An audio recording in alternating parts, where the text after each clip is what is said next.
जय श्रीमन नारायण। आप सभी भक्तों को जय श्री जय श्री कृष्ण। आज आपको श्रीमद् भागवत में श्रद्धा के विभाग बताने जा रहे हैं।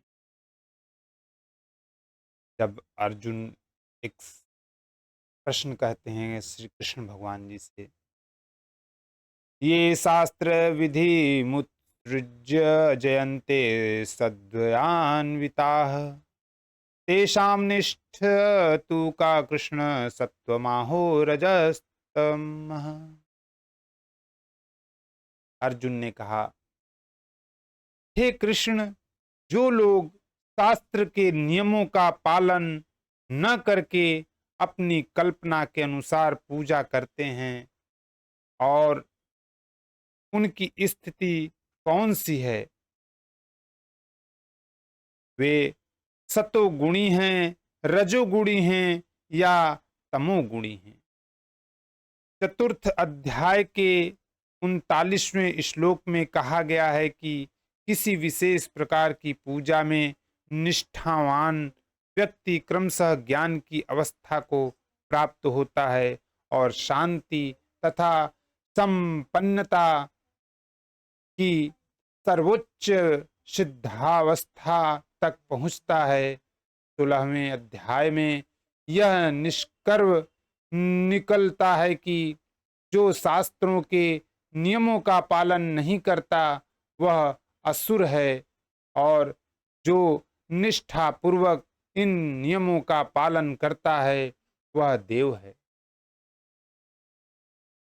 अब यदि कोई ऐसा निष्ठावान व्यक्ति हो जो ऐसे कतिपय नियमों का पालन करता हो जिनका शास्त्रों में उल्लेख न हो, तो उसकी स्थिति क्या होगी? अर्जुन के इस संदेह का स्पष्टीकरण कृष्ण द्वारा होना है। क्या वे लोग जो किसी व्यक्ति को चुनकर उस पर किसी भगवान के रूप में श्रद्धा दिखाते हैं, सतो रजो या तमोगुण में पूजा करते हैं, क्या आप ऐसे व्यक्तियों को जीवन की सिद्धावस्था प्राप्त हो पाती है?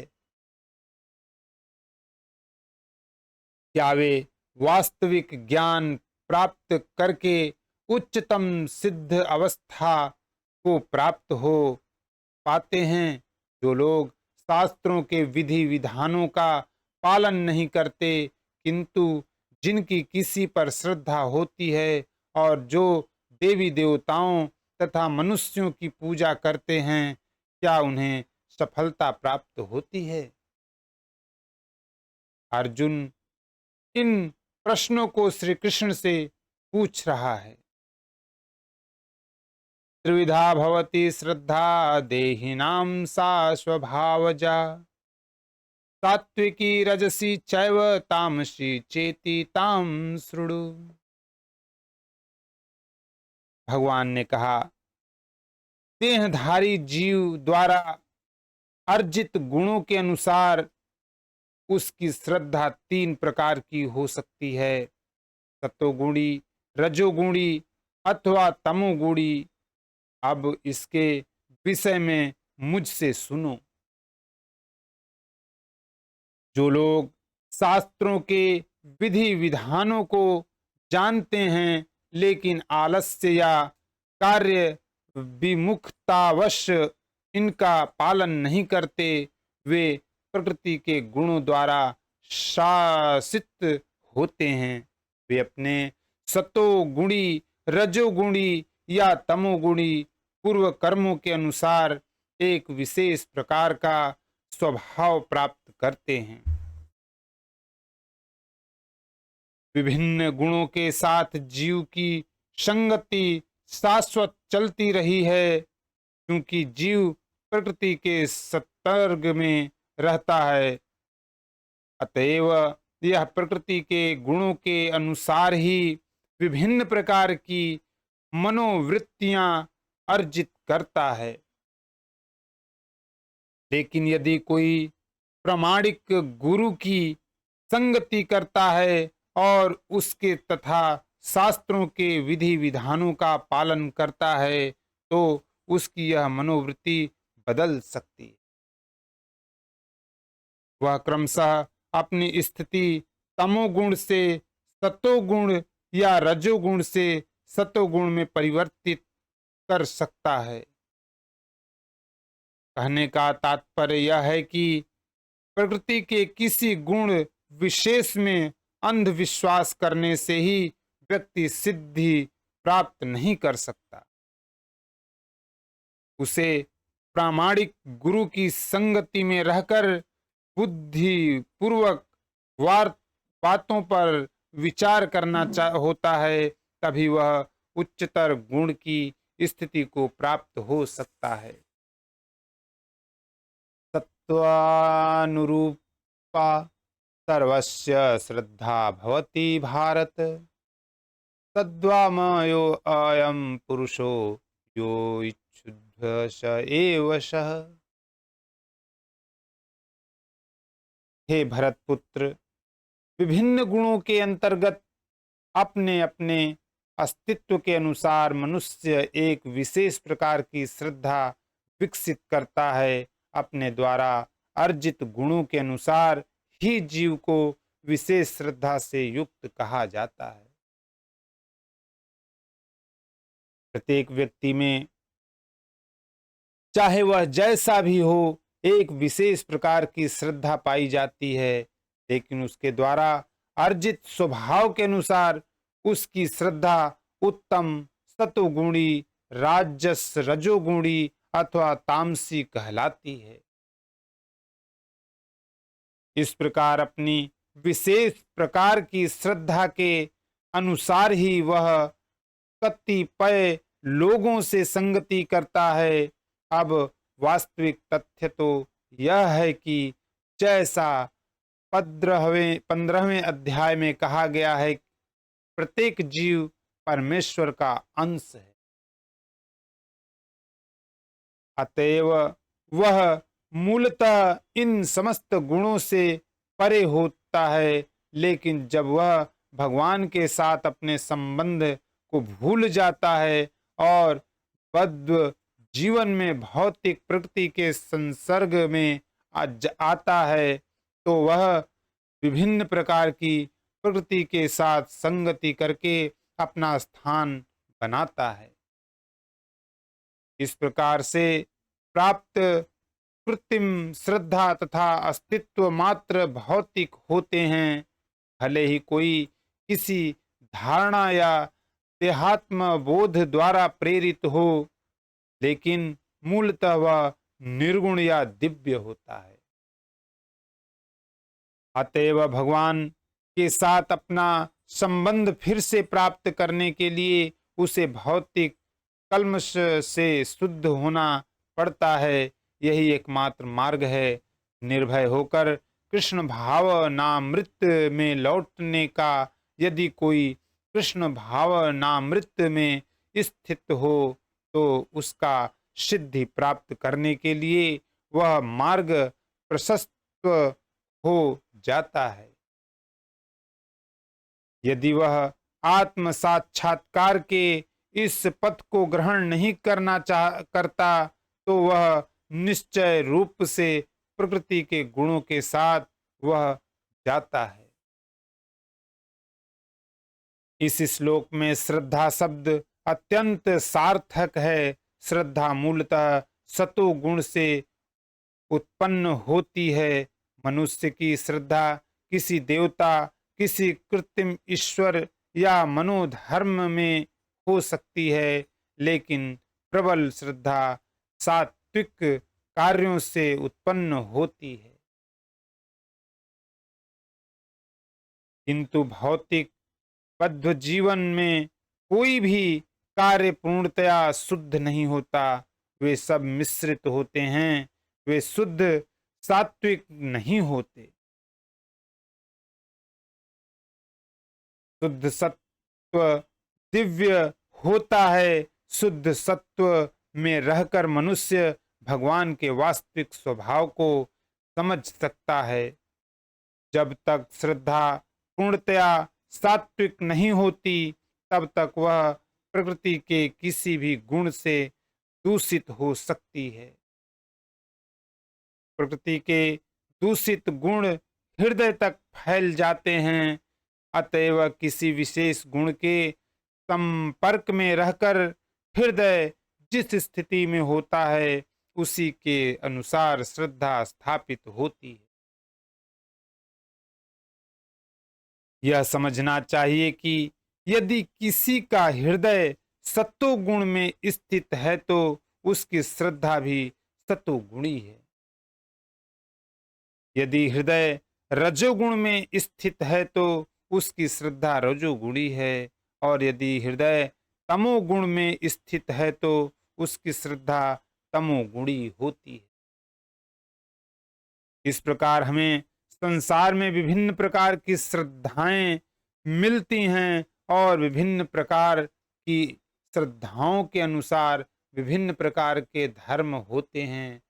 धार्मिक श्रद्धा का असली सिद्धांत सतो गुण में स्थित होता है, लेकिन चूंकि हृदय कलुषित रहता है, अतएव विभिन्न प्रकार के धार्मिक सिद्धांत पाए जाते हैं। श्रद्धा की विभिन्नता के कारण ही पूजा भी भिन्न भिन्न प्रकार की होती। यजन्ते सात्विका देवान्यक्षर झांसी राजसाः प्रेतान् भूत गणांश्चान्ये जयन्ते तामसा जनाः।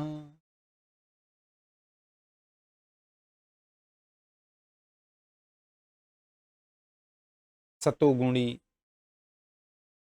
व्यक्ति देवताओं को पूजते हैं, रजोगुणी यक्षों और राक्षसों की पूजा करते हैं, और तमोगुणी व्यक्ति भूत प्रेतों को पूजते हैं। तात्पर्य है कि इस श्लोक में भगवान विभिन्न ब्राह्म कर्मों के अनुसार पूजा करने वालों के प्रकार बता रहे हैं। शास्त्रों के आदेशानुसार केवल भगवान ही पूजनीय हैं, लेकिन जो शास्त्रों के आदेशों से अभिज्ञ नहीं या उन पर श्रद्धा नहीं रखते, वे अपनी गुण स्थिति के अनुसार विभिन्न वस्तुओं की पूजा करते हैं। जो लोग सतोगुणी हैं, वे सामान्यतया देवताओं की पूजा करते हैं।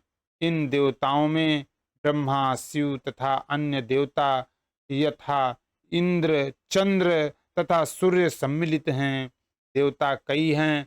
सतोगुणी लोग किसी विशेष अभिप्राय से किसी विशेष देवता की पूजा करते हैं।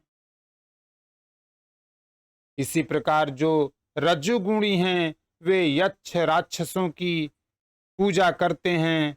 हमें स्मरण है कि तृतीय विश्व युद्ध के समय कलकत्ता का एक व्यक्ति हिटलर की पूजा करता था, क्योंकि भला हो उस युद्ध का उसने उसमें काले धंधे से प्रचुर धन संचित कर लिया था। इसी प्रकार जो रजोगुणी तथा तमोगुणी होते हैं, वे सामान्यतया किसी प्रबल मनुष्य को ईश्वर के रूप में चुन लेते हैं।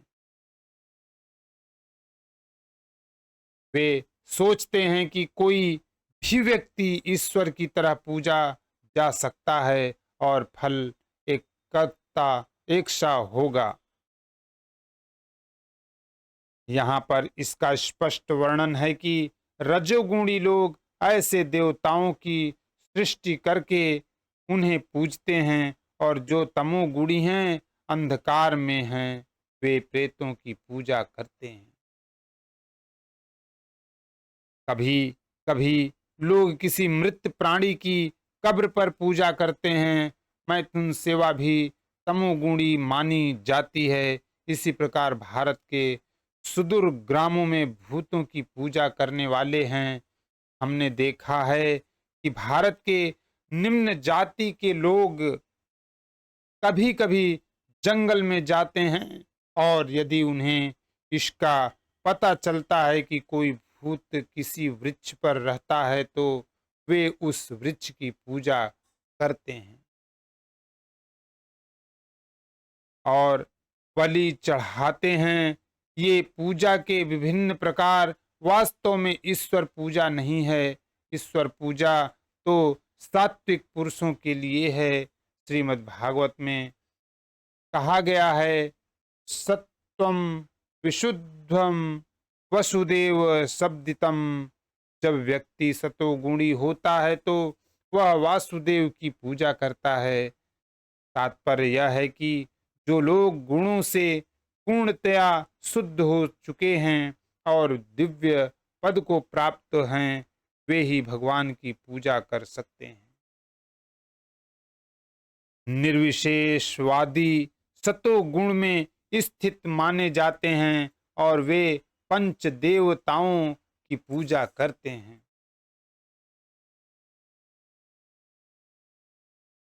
वे भौतिक जगत में निराकार विष्णु को पूजते हैं, जो सिद्धांतिकृत विष्णु कहलाते हैं। विष्णु भगवान के विस्तार हैं, लेकिन निर्विशेषवादी अंततः भगवान में विश्वास न करने के कारण सोचते हैं कि विष्णु का स्वरूप निराकार ब्रह्म का दूसरा पक्ष है। इसी प्रकार वे यह मानते हैं कि ब्रह्मा जी रजोगुण के निराकार रूप हैं। अतः वे कभी कभी 5 देवताओं का वर्णन करते हैं जो पूज्य हैं, लेकिन क्योंकि वे लोग निराकार ब्रह्म को ही वास्तविक सत्य मानते हैं, इसलिए वे अंततः समस्त पूज्य वस्तुओं को त्याग देते हैं। निष्कर्ष यह निकलता है कि प्रकृति के विभिन्न गुणों को दिव्य प्रकृति वाले व्यक्तियों की संगति से शुद्ध किया जा सकता है। आशास्त्र विहितम घोरम तत्पयन्ते ये तपो जनाः दम्भाहंकार संयुक्ताः कामराग बलान्विताः कर्षन्तः शरीरस्थं भूतग्राममचेतसः मा चैवान्त शरीरस्थं तान् विद्यासुर निश्चयान्। जो लोग दंभ तथा अहंकार से अभिभूत होकर शास्त्र विरुद्ध कठोर तपस्या और व्रत करते हैं, जो काम तथा आसक्ति द्वारा प्रेरित होते हैं, जो मूर्ख हैं तथा जो शरीर के भौतिक तत्वों को तथा शरीर के भीतर स्थित परमात्मा को कष्ट पहुंचाते हैं, वे असुर कहे जाते हैं। ओम नमो भगवते वासुदेवाय नमः। इसकी आगे की कथा आपको दूसरे भाग में अवश्य सुनाएंगे। इसको सुनने से भगवान की भक्ति का सही मोल पता होता है कि हमें किस गुण में रहना चाहिए, तमोगुण में, रजोगुण में या सतोगुण में। सच्चा तो सत्व गुण है, जो भगवान से के पक्ष में है, और भगवान जो आदि शक्ति भी हैं और निराकार भी हैं। बस अपने मन की इंद्रियों को एकत्र करके अपने आत्मा में परमानंद को देखें और ये मंत्र अवश्य पढ़ें। ओम नमो भगवते वासुदेवाय।